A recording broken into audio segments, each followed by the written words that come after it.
Welcome to the Rethink Leadership podcast, available on all platforms including YouTube if you prefer to watch. My name is Jeremy Blaine, CEO of Performance Works International, Executive Director of the Transformational Leadership Acceleration Institute, and Managing Partner of Diversity Talent. My aim is to bring insights from leaders, experts, and highly talented professionals from around the world. Insights, stories, and advice from the front lines of modern leadership to engage, inspire, and mobilize progress back in the workplace. Every episode is a learning opportunity for us all. The Rethink Leadership podcast also supports charities around the world. Each episode is in aid of a cause chosen by my guests, and to date I'm proud to say we've supported over 60 global and local great causes. Welcome to this episode of the Rethink Leadership podcast with me, Jeremy Blaine. Today's guest is Tim Green, a Canadian living in Japan and working internationally as a Neuro-Cognitive Leadership Consultant. He's also an entrepreneur, data scientist, lifelong learner and inventor, and he even explains two of his great inventions right off the bat. Take note, all of you wearing glasses and doing Zoom, Meet or Teams calls, that dreaded screen glare or light reflection, Tim has the solution. In his day job, Tim helps leaders solve their most challenging problems to build better companies through better data analytics that enable better decision making. Rather than, he argues, using unproven and false data that many do that may have wide-ranging damaging effects going forward. He accomplishes this by primarily applying the insights of neuroscience and psychology and through learning new strategies around data science that are empirically proven to work. In fact, he's a passionate mythbuster and debunker of the pseudoscience, fruitloopery as he calls it, that has invaded social media and popular books, especially in the business and consulting space. We go into that in a little bit more detail and pull out what needs to happen for leaders in terms of data analytics, data science, and making better decisions. Thanks very much for joining me. Please introduce yourself, your expertise, and how you champion appropriate research for leaders everywhere. And then tell us something about yourself that not many people may know. Okay, great. Thank you for having me, Jeremy. First of all, I'm a 55-year-old Canadian, lifelong science geek, inventor, and perpetual student of basically everything, but especially my new passion of neuro-cognitive leadership consulting. My formal education is a Bachelor of Science in Psychology with a neuroscience focus, and then 35 years of sort of book learning and personal experimentation, because I've sort of been a self-student in many of the things that I couldn't learn anywhere else. The central part of my brand is about championing how to do the kind of stuff I do. It's mostly on LinkedIn articles and posts and YouTube. But the universal theme is basically about empirical validity and applying the scientific method to everything possible, because it can be done as that, right? So beyond that, I would say, I think I answered everything you said or asked. I'm a little bit forgetful, but the next one is about things that you probably don't know about me, and that is I was born in a car. That is not an exaggeration. That is indeed the truth. And that my nephew is a Cirque du Soleil or a retired Cirque du Soleil professional tumbler and world-ranked gymnast, or was. And I've got some ones regarding sort of my sort of professional stuff. And that is that I consider everybody I meet a personal teacher, whether they're 2 to 92 and whether they're top leaders or entry-level beginners. Wow, God, there's so much to unpick there, Tim, I have to say. And one thing that I will come back to, actually, not just your nephew being the Cirque du Soleil tumbler and professional gymnast, but you mentioned that you're an inventor as well. Tell us something that you've invented. Oh, so many things. Well, let me just start with this. This would be, I don't know if you can see it all right. This is just magnets stuck onto my remote control so I can stick it onto my mic stand. Lots. Unfortunately, none of them have actually become commercial products, but I'm surrounded by small versions of inventions. And one more is this. You might notice that you can't see the reflection if I had my ring light on, which I don't, because I've pitched the lenses at 45 degrees. So to basically remove the ring light, but keep my ability to see. Oh, Matt, that is absolutely incredible, he says with reflections in his glasses. So maybe I can be your first customer for tilting my lenses or There you doing go. something with them. Anyway, that's amazing, Tim. Well, you talked about empirical validity, and you're a strong voice against so-called unvalidated scientific research that purports to be Mm-hmm. the answer to all questions that leaders need without actually going anywhere as far as the how-to goes. So, could you Mm-hmm. explain this more using your uniquely evolved fMRI approach to detect the useful versus the nearly useless in data terms? Sure. Well, the gist is very simple. It's already proven elsewhere, and it's essentially a double entendre. So, in fMRI, really in neuroscience, stands for functional magnetic resonance imaging.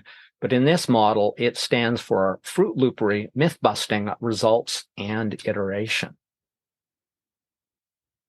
Do you want more? Yeah, tell me more. Fruitloopery, we'll come back to that one for sure. But if why have you come up with something different to that? That with these different words in there, what do you kind of mean by that? What are you getting at? Well, really, the reason I did that is because it calls back to the neuroscience. It brings attention to that because unless the people in your business do not have brains and therefore neuroscience is irrelevant, they do, and it is relevant, and it can inform the way they do things. Um, yeah, and it's just a mnemonic. There, I said it. So it Right, helps them remember. and so why so with your kind of, if you like, um switched approach for fMRI, Mhm. how does that help you kind of detect the useful versus the useless in data terms? Well, thanks for asking. Really, what it comes down to is it becomes a habit over time as I develop this sort of organically rather than intentionally for any purpose. And that is just getting in the habit of sort of asking the right questions, saying, okay, how do we know this? It sounds cool, but before we go there, maybe we should talk about what Fruitloopery is. That is the use of scientific words to make something that you're selling or promoting sound scientific without having any scientific validity behind it. And one of the most popular nowadays would be something like quantum causality. If you think it and you never stray from that thought, the universe will deliver it. That's utter nonsense and means that the person who says it doesn't understand anything about the actual science behind quantum physics, which has nothing to do with that. So, Well, I'm not going to go anywhere near that quantum physics. So just coming back to your that exact point. So for mhm. those experts that get it right, what are the benefits of really understanding that in data terms? But what's the cost of poor research or people that don't understand what the data is saying or something like the quantum physics, as you say, and then start making conclusions? Right. Well, I mean, if you want to get real results, it's got to be based on some real principles. So, the first part is detecting that accuracy, and that's mostly about asking questions. How do we know this is true? Can we validate it? And validation isn't going on social media and finding 10 people who agree with it, because it oftentimes comes from the same source, which is actually more of a social media campaign. Go to valid sources to check. And what the benefit is enormous. Like a lot of the conclusions I come to and a lot of the principles I go towards, it's like, oh, a Nobel Prize winner said that. Richard Thaler said this. Daniel Kahneman said this. Adam Grant said this. Many of the things that go back quite a bit further is Jim Collins has said many of the things that I use, the conclusions I've come to, but he said it 20 or 30 years before me. And that's another test, right? Is the test of time and consensus around respected sources. And most of the results I can refer to are theirs, not my own, because I haven't had the sample size, and I don't have access to Fortune 500 companies to get that same data from experience that they did. I'd be a fool not to find those kind of sources. And I really like that. That sort of data, or that learning, or the research that stands the test of time, and a consensus of respect for that research that does so, and how it can evolve from there. So I really understand what you mean, is that you take away the Fruit Loops, who are just coming up with data maybe to serve their own purpose, or even in the most altruistic way, but don't understand what they're actually talking about. And you get to the real data that to then make some informed conclusions or statements or whatever that is. So once you've identified or removed the Fruit Loopery, which I love as a term, let's go to the second stage. So how do you go about myth busting to debunk the pseudoscientific myths and the created realities that might not be realities? Fake news, I think we call it in modern parlance. Yeah, I agree. That's actually a better, simpler term for it. But I mean, mainly by detecting it as Fruit Loopery in the first place, you're a large portion of the way there. But what I find really helps to myth bust it is to share out. It was like, this is interesting. You're saying this. Where are your conclusions coming from? Or here it is. Here's a concern, question, or problem or doubt I have. Can you answer this? So what I found when I've actually tried to do that, or even offered to scientifically shore up some claims which I had serious doubts about, I tend not to hear back from those sources, which to me is indicative that they knowingly are just keeping quiet about that. Now, you made a really important point, I think that is lots of people with great intentions simply don't know it's not valid because they just saw it online or wherever. They took it as something true because they've seen it all around them. And this is a natural tendency. This goes into sort of social psychology and Robert Cialdini and stuff. It goes into, well, if everybody's talking about it, it must be true because not everybody could be making a mistake. And that's leveraged. And, Cialdini is sort of the godfather of marketing, persuasion, and influence. And he shows very well that's exactly what can happen through things like social influence. So there's that, and then calling it out publicly. That's what I do on a lot of my content. Is my YouTube is, okay, here's some stuff, here's what works, here's some questions, or if you're not sure if it's real, do this. So that is, give people tools to how to do pseudoscience detection or Fruit Loopery detection. I love that, Tim. And I mean, for me, it almost strikes me as another word for myth busting is that validation step, isn't it? The validation of the experts, the validation of the expertise that is being spouted itself, the validation of the research or the fact that they've seen all around them, to get to the point where you can move forward with something that is much more solid, grounded in proper data, validated by other data sources potentially as well. So I really understand that. And once you've moved from that, you move to your third stage, which is results. And of course, results is all about now. And we talk about results through being data-driven leadership.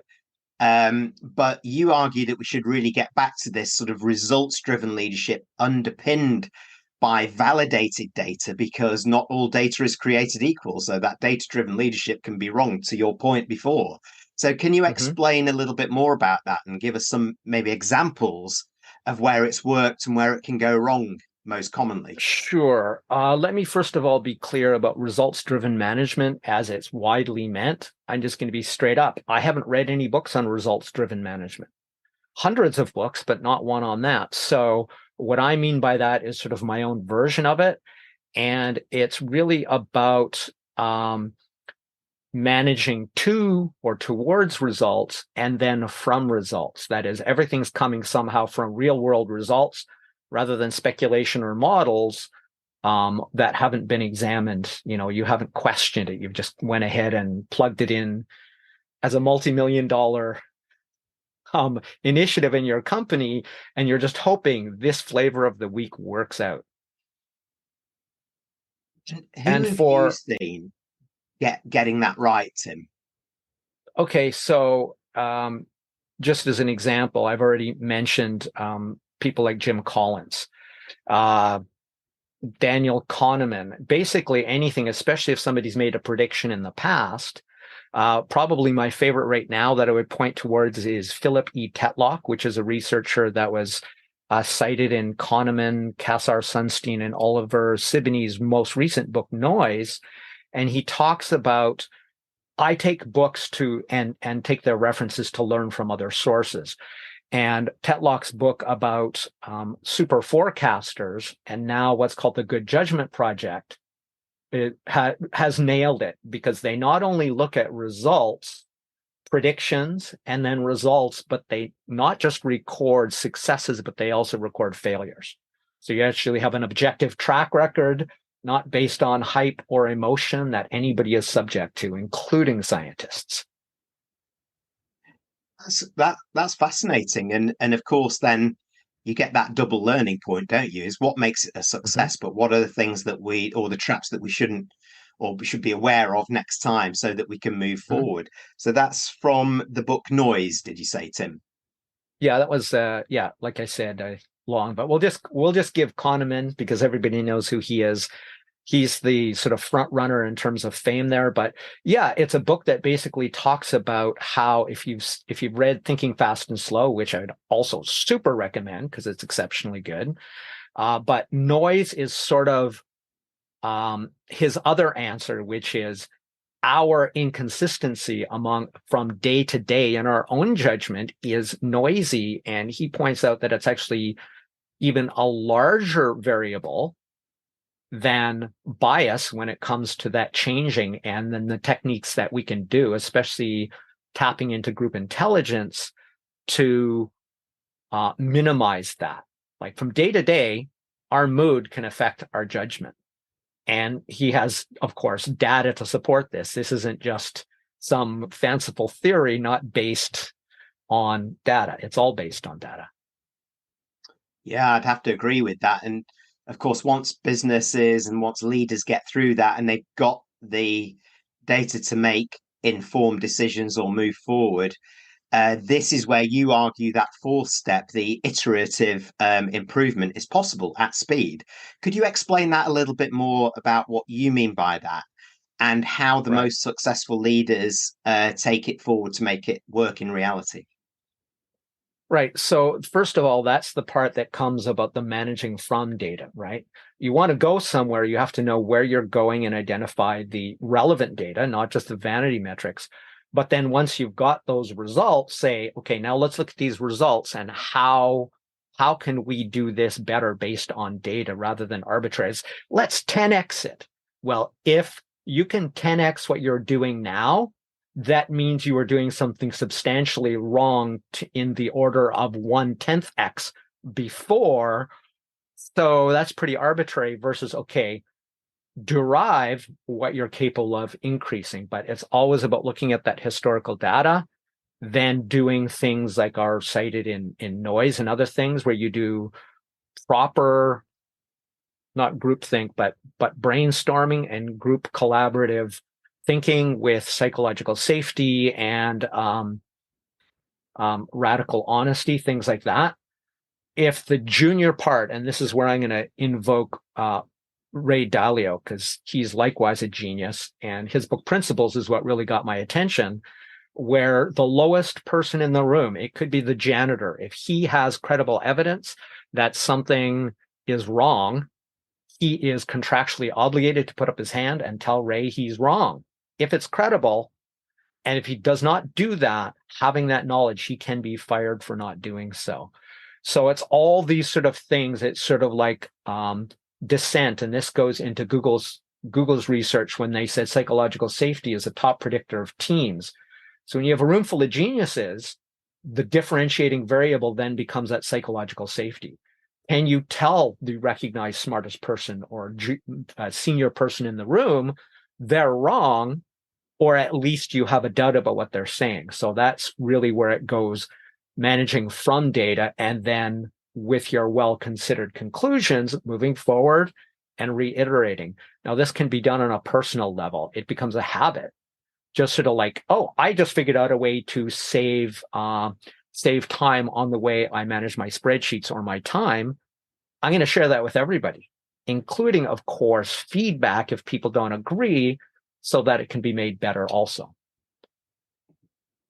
It's a very empowering approach, actually, for all levels. Like the janitor that you talk about, if I've got that credible data or knowledge, my duty of care to the company, to my contractual obligation to you as the leader, is to say it, whether you like to hear it or not, I suppose, in some way, shape, or form. And that's where the psychological safety underpins it as well, so that I am able to do that without fear, and being very open. And you mentioned something that I must say I've not come across it, although I think I understand it conceptually.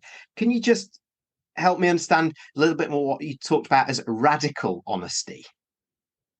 Radical honesty is exactly what it sounds like. It's not about, and people like Daniel Pink talk about it, Reed Hastings, and I can't remember her name, something Meyer, in No Rules talk about it. And they're great examples of this sort of iterative empirical approach, where it's sort of like, I'm sorry, Jeremy, but what you said is wrong, and here's why. But it's not about being disagreeable. It's not about personally criticizing you. It's disagreeing with you, but in such a way where it's actionable and specific. Saying you don't know what you're talking about is counterproductive, not actionable and personal. Saying, okay, I'm sorry, but this isn't going to work. Here's what we can do to test it, because I see other things. Now you're focusing on the problem. So that's the main thing. You're being radically honest, and it's still going to probably get emotional, but by focusing on the solutions and the problems rather than the people, and focusing specifically on how actions that can be taken, is what makes it radical honesty. It isn't hurtful personal jabs. It's radical honesty about that which you're aligned on. Like, we want to succeed at A, B, and C. What you're saying isn't going to work because of X, Y, and Z, or at least I don't think it will. And then giving suggestions as to how to test it. I've been making a lot of notes here. You talked about at the beginning, learning from people from 2 to 92. I'm here. I've got 4 very clear actions that I've learned today. Two of them, which is actually to build my knowledge a little bit more, because I clearly have a couple of gaps here. But some very sensible ways forward from a data action perspective as well. So, and I'm sure it's the same for those tuning in, Tim. So for those, what would be your 3 to 4 main takeouts of what we've covered today that you'd like to reinforce, which people can take forward? Sure. Well, I'd like to start with something before those 3 points, and that is, you were talking about knowledge gaps. That's an inevitable and perpetual thing, right?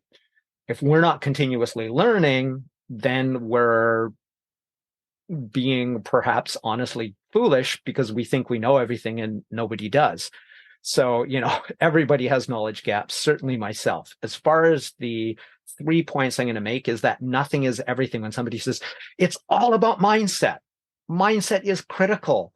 But a Buddhist monk sitting on a mountain with perfect mindset is not leading a company. You can imagine as hard as you want the perfect attitude about being successful, but if you never get off your butt and take action and bounce that against the real world, it doesn't mean anything. Nothing is everything. And that's how a lot of things are sold nowadays, especially in consulting and solutions.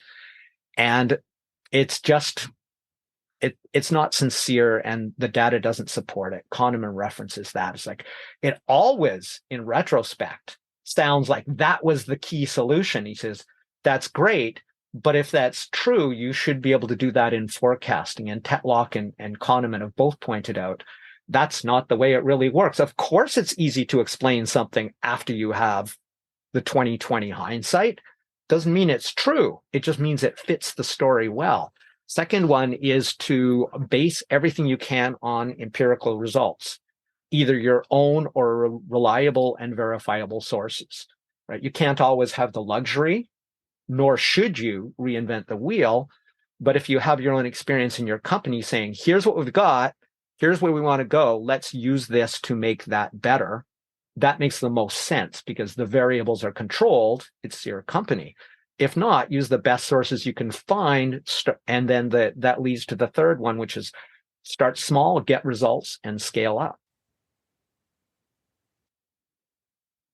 And because this is sort of 3 is a neurocognitive sweet spot, I found in experience and a little bit in the research regarding our memory, I'll stop there. That's well, some very good tips there. I totally agree with you around the mindset. Mindset is important, but mindset without the behaviors that follow from that to move to action and to implementation, or whatever you want to call it, is where actually many strategies and many leaders fail, because it becomes all words, doesn't it? It's like I've got a great attitude, but I'm not going to do anything. It's that's not going to help anybody. And as you said right at the end there, being empirical results driven, starting small to get results and then scaling up, that's a really good piece of advice for those of us who are not data scientists, who are learning this and continually learning this. It's a great way of moving forward.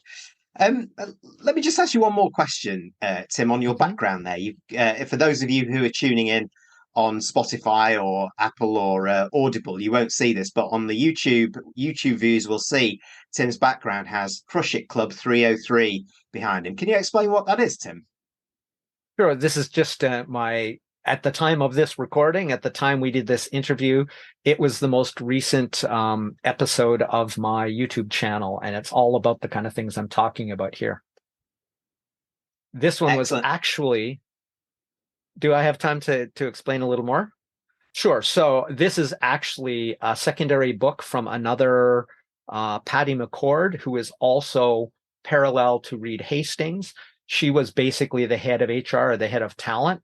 So it's the no rules story told from a different perspective of a different person, and how she was one of the co-developers of Netflix's more or less revolutionary and iterative and empirical process, which has made them so high performing, including especially the radical honesty. So interesting. Freedom and responsibility. Stuff. Right. Okay. So how do you, what's the do you have a page for that? How do people find it on YouTube, or just put it into YouTube? Sure. It would be crush-it-club. I believe I'm the only one who's got Crush It is very common. Thanks, Gary. That's where I was inspired by it. But besides Gary V, it's the only channel I know that has Crush It Club. So you should be able to find it there. If you provide them with links and stuff, that would be great. And they can certainly find it there, or they can reach out to me and I will point them in that direction. Well, for those of you watching on YouTube, you'll see the links at the bottom of the screen right now. And for everybody else tuning in, Tim, that would love to continue this discussion with you, get in touch. How do they do that? Well, the very best way to get an immediate response and engagement would be the LinkedIn chat. So, connect and ask for a connection request. And I will do that unless you try to sell me something right away, in which case I will remove you from my network, because that's not what we're about. And that's not what I wanted, the kind of relationships I want to form. So then the next one is you can book me for a call via a Calendly link, which I've already provided to you. So that will be accessible to them. And if you want to do something a little shorter, just say, hey, let's get 15 minutes. Is Tim one of the Fruitloopery guys or something else? Because if it doesn't, I don't know who first said it, but all plans only endure till first contact with the enemy, or something like that. So unless this is a good match for you, let's take 15 minutes to find out if that's true before deciding to move further. And that will just be a short 15-minute Calendly link. Fabulous. Well, Tim B. Green, thank you so much for joining me today. for teaching me so lot. I've got a list of things that I now need to go and learn more about, clearly.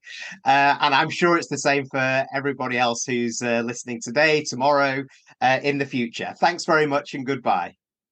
Thanks very much, Jeremy. Bye-bye.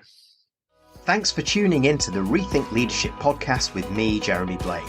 Please like, comment and support us on your favourite platform and subscribe to our YouTube channel where you can watch as well as listen to each episode.